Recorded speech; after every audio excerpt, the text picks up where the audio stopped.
നമസ്കാരം. വൻകുന്നു ചൂടിട്ടു വൻമഴ പെയ്യുമ്പോൾ തൻകൂലം കാക്കുന്ന തമ്പുരാനെ.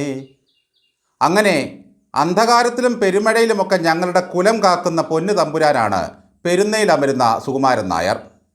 സർവ്വലോക നായന്മാരുടെയും കൺകണ്ട ദൈവം, കാല് തിരുമ്മി കാര്യം സാധിക്കാമെന്ന് ചിന്തിക്കുന്ന നായന്മാരുടെ കുലദൈവം.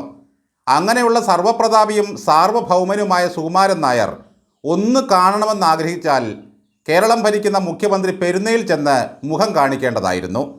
പക്ഷേ ഒരു കൂടിക്കാഴ്ചയ്ക്ക് സമയം ചോദിച്ചപ്പോൾ സൗകര്യപ്പെടില്ലത്രേ. ഭിക്ഷക്കാർക്കും ലക്ഷപ്രഭുക്കൾക്കും എപ്പോൾ വേണമെങ്കിലും പോയി കാണാം. കോടീശ്വരന്മാർക്കും കോടിമുണ്ട് പുതപ്പിക്കാൻ ചെല്ലുന്നവർക്കും ദർശനം നൽകും. വി.ഡി. സതീശനെ ബഫൂണെന്നും അഹങ്കാരിയെന്നും വിളിച്ച വെള്ളാപ്പള്ളി നടേശൻ്റെ മകൻ പോയി കോടിമുണ്ട് പുതപ്പിച്ചു. പക്ഷേ നോക്കണേ, സ്വന്തം സമുദായത്തിൻ്റെ നേതാവും നായന്മാരുടെ ധർമ്മദൈവവുമായ സുകുമാരൻ നായർക്ക് ഒരു ദർശനം കൊടുക്കാൻ സൗകര്യപ്പെടില്ല പോലും. സ്വയം കൃതാനർത്ഥമെന്നല്ലാതെ എന്തു പറയാനാണ്? എന്തിനാണ് സുകുമാരൻ നായർ സതീശൻ എന്ന മുഖ്യമന്ത്രിയെ നേരിട്ട് കാണാൻ ആഗ്രഹം പ്രകടിപ്പിച്ചത്? വീട്ടിൽ വിളിച്ച് ഒരു വിരുന്ന് കൊടുക്കാനാകുമോ? അല്ല. ഇൻകം ടാക്സിൻ്റെ ഭേദഗതിയുമായി ബന്ധപ്പെട്ട എന്തോ ഒരു മുഴുത്ത നിവേദനം നൽകാനാണ് സമയം ചോദിച്ചത്. ഈ വിഷയത്തിൽ മുൻ മുഖ്യമന്ത്രിയായ പിണറായി വിജയന് കനത്ത ഒരു നിവേദനം കൊടുത്തിരുന്നു പോലും. അതെന്താ അന്നങ്ങ് സാധിച്ചെടുക്കാതിരുന്നത്? സർവപ്രതാപിയായിരുന്നല്ലോ അദ്ദേഹവും. എന്തു കാര്യം സാധിക്കാനും ഒരു ബുദ്ധിമുട്ടും ഉണ്ടാകില്ലായിരുന്നു. അദ്ദേഹത്തെ കൊണ്ട് കഴിയാത്തതെല്ലാം തലകുലുക്കി സമ്മതിച്ചിട്ട് അടുത്ത സർക്കാരിൻ്റെ തലയിൽ വെച്ചിട്ടാണ് പുള്ളി പോയിരിക്കുന്നത്. 2 തവണ ദൂതൻ മുഖേന സമയം ചോദിച്ചിട്ടും മുഖ്യമന്ത്രി സമയം അനുവദിച്ചില്ല.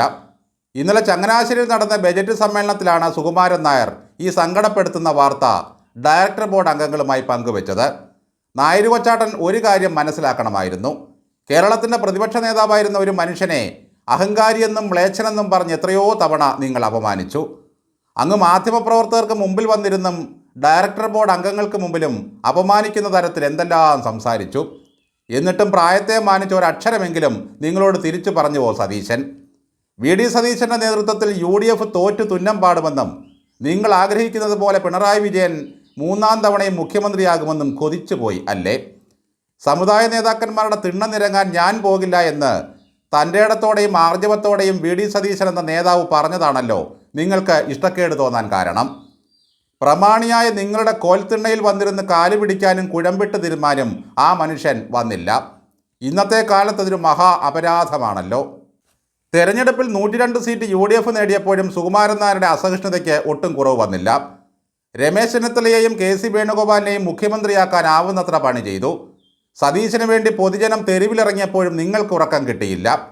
മുഖ്യമന്ത്രിയെ തീരുമാനിക്കുന്നതിൻ്റെ തലേ ദിവസം വരെയും കുനിഷ്ടും കുന്നായ്മയുമായി കുത്തിയിരുന്നു. നേരം സന്ധ്യയായാൽ പുറത്തിറങ്ങാത്ത താങ്കൾ അന്ന് രാത്രിയിലും വാർത്താ സമ്മേളനം വിളിച്ച് സതീശനോടുള്ള അനിഷ്ടം പ്രകടിപ്പിച്ചു. ലോകത്തുള്ള സകല മനുഷ്യരും വി.ഡി. സതീശൻ എന്ന മുഖ്യമന്ത്രിയെ അഭിനന്ദിച്ചപ്പോൾ ഒരക്ഷരം പോലും താങ്കളുടെ വായിൽ നിന്ന് നല്ല വാക്ക് വീണില്ല. രമേശും KC വേണുഗോപാലും സതീശനും തമ്മിലടിക്കുമെന്നും അതിനിടയിൽ നുഴഞ്ഞു കയറി ചോര കുടിക്കാമെന്ന് കരുതിയതും വെറുതെ ആയിപ്പോയല്ലോ. ശബരിമലയിൽ ഇത്രയും വലിയ ഭീകരമായൊരു സ്വർണ്ണക്കൊള്ള നടന്നിട്ട് പോലും പിണറായി സർക്കാരിനെതിരെ നിങ്ങൾ ഒരക്ഷരം മിണ്ടിയില്ല. കോടികൾ പൊട്ടിച്ച് ആഗോള അയ്യപ്പ സംഗമം നടത്തിയപ്പോഴും നിങ്ങൾ പ്രതിനിധി അയച്ച് സപ്പോർട്ട് ചെയ്തു. ഈ സർക്കാർ അധികാരമേറ്റിട്ട് 1 മാസം കഴിയുന്നതേ ഉള്ളൂ. മെയ് 19-നാണ് അദ്ദേഹം മുഖ്യമന്ത്രിയായി സത്യപ്രതിജ്ഞ ചെയ്തത്. മുഖ്യമന്ത്രിക്ക് ധനവകുപ്പ് നൽകി വിജ്ഞാപനം ഇറങ്ങിയത് 20-നാണ്. അന്ന് മുതൽ ഇന്നലെ വരെ ഏതാണ്ട് 30 ദിവസങ്ങൾ കഴിഞ്ഞു. അതിനിടയ്ക്ക് 2 വട്ടം ഡൽഹി യാത്ര, 1 തവണ കർണാടകയിലേക്ക്. മുഖ്യമന്ത്രി എന്ന നിലയ്ക്കുള്ള ഒട്ടേറെ പരിപാടികൾ വേറെയും.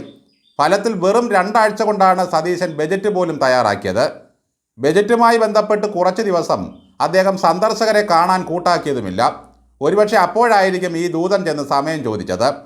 ചുരുക്കി പറഞ്ഞാൽ മുഖ്യമന്ത്രിക്ക് ശ്വാസം വിടാൻ നേരം കിട്ടിയില്ല എന്ന് സാരം. ഇതിനിടയ്ക്ക് ടാക്സുമായി ബന്ധപ്പെട്ട എന്ത് മഹാകാര്യമാണ് നിങ്ങൾക്ക് സാധിച്ചെടുക്കാനുള്ളത്? നായന്മാരെ മുടിപ്പിച്ച കണക്ക് വല്ലതും വെട്ടിക്കാനായിരിക്കും.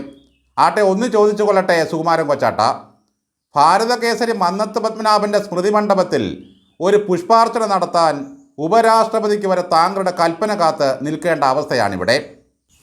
താങ്കൾക്ക് ഇഷ്ടമില്ലാത്ത ആരെയെങ്കിലും അവിടെ പുഷ്പാർച്ചന നടത്താൻ അനുവദിക്കാറുണ്ടോ? കോൺഗ്രസിൻ്റെ നേതാവ് VM സുധീറിനെ ഒരിക്കൽ അപമാനിച്ച് ഇറക്കി വിട്ടു. ഇപ്പോൾ കേന്ദ്രമന്ത്രിയായിരിക്കുന്ന സുരേഷ് ഗോപിയെ എത്രമാത്രം ആക്ഷേപിച്ചാണ് അവിടെ നിന്നും അന്ന് ഇറക്കി വിട്ടത്.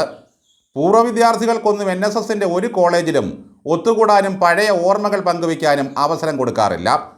മന്നത്ത് പത്മനാഭൻ്റെ കൊച്ചുമക്കൾക്ക് ആ സമാധിയിൽ വന്ന് പുഷ്പാർച്ചന നടത്താൻ അനുവാദം കൊടുക്കുന്നില്ല. നീലമന ഇല്ലത്തെ ഈശ്വരൻ നമ്പൂതിരിയുടെയും ചിറമറ്റത്ത് പാർവതി അമ്മയുടെയും മകൻ മന്നത്ത് പത്മനാഭൻ സമുദായത്തിൻ്റെ ആചാര്യനാണ്, അല്ലാതെ സുകുമാരൻ നായരുടെ മുത്തശ്ശനല്ല. പുതിയ തലമുറയൊക്കെ അങ്ങനെയാണ് കരുതി വച്ചിരിക്കുന്നത്. UDF എന്ന സംവിധാനം തകർന്നു കാണണമെന്ന് ഏറെ ആഗ്രഹിച്ചയാളാണ് താങ്കൾ. ഉമ്മൻചാണ്ടിയുടെ മന്ത്രിസഭയിൽ രമേശ് ചെന്നിത്തലയ്ക്ക് താക്കോൽ സ്ഥാനം നൽകാനും ഗണേശനെ മന്ത്രിസഭയിൽ എടുപ്പിക്കാനുമൊക്കെ ചില്ലറ പണികളല്ല താങ്കൾ ഒപ്പിച്ചത്. ഇപ്പോൾ നോക്കൂ, ഒരു MLA പോലും അല്ലാതായതോടെ ഗണേശനെയും താങ്കൾക്ക് വേണ്ടാതായി. വിരട്ടലും വിലപേശലുമൊക്കെ ഉമ്മൻചാണ്ടിയുടെ അടുത്ത് നടന്നു. ചിലരെ കാണുമ്പോൾ അങ്ങ് സമദൂരം വെടിയും, അവരെ തോളത്തും തലയിലും മടിയിലും എടുത്തു വയ്ക്കും. മറ്റു ചിലരെ കാണുമ്പോൾ ബഹുദൂരം ആട്ടിപ്പായിക്കും. മന്നത്തപ്പൻ കെട്ടുതേങ്ങ സമാഹരിച്ചും പിടിയരി പിരിച്ചുമുണ്ടാക്കിയ ഒരു പ്രസ്ഥാനമാണ് ഇതെന്നോർക്കണം. കാണാൻ അനുവദിക്കാത്തതിൽ പ്രതിഷേധിച്ച് അങ്ങ് പ്രതിനിധി സഭയിൽ പറഞ്ഞത് സതീശൻ അഹങ്കാരിയാണെന്നും അങ്ങനെ കാല് പിടിക്കേണ്ട ആവശ്യമില്ല എന്നുമാണല്ലോ. ഇനി ഇത് പറഞ്ഞതാണോ മാധ്യമങ്ങൾ ഉണ്ടാക്കിയതാണോ എന്ന് അറിയില്ല. പിടിക്കേണ്ടി വന്നാൽ കാല് പിടിക്കണം. VD സതീശൻ അഹങ്കാരിയാണെന്നും വൃത്തികെട്ടവനാണെന്നും പറഞ്ഞ ഒരാളിപ്പോൾ കാല് പിടിക്കാൻ വരിയിൽ ക്യൂ നിൽക്കുകയാണ്.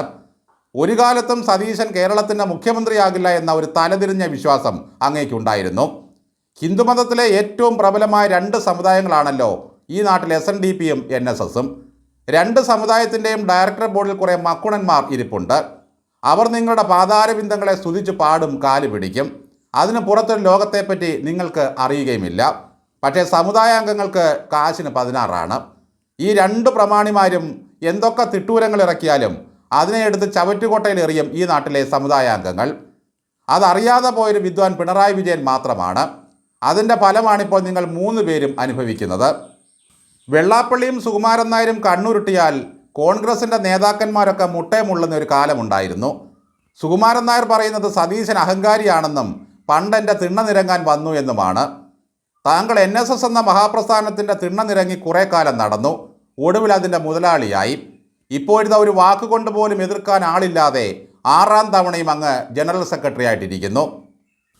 ഡയറക്ടർ ബോർഡിൽ ഇരിക്കുന്ന കുറേ നായർ പ്രമാണിമാരുടെ മുമ്പിൽ സതീശൻ അഹങ്കാരിയാണെന്ന് പ്രഖ്യാപിച്ചാൽ അവരെന്താ UDF മന്ത്രിസഭയ്ക്കുള്ള പിന്തുണ അങ്ങ് പിൻവലിക്കുമോ? എടച്ചേന നായരും കുരുത്തോലച്ചൂട്ടും എന്നൊരു ചൊല്ലുണ്ട്. 2ഉം ഇടയ്ക്ക് വെച്ച് ചതിക്കും.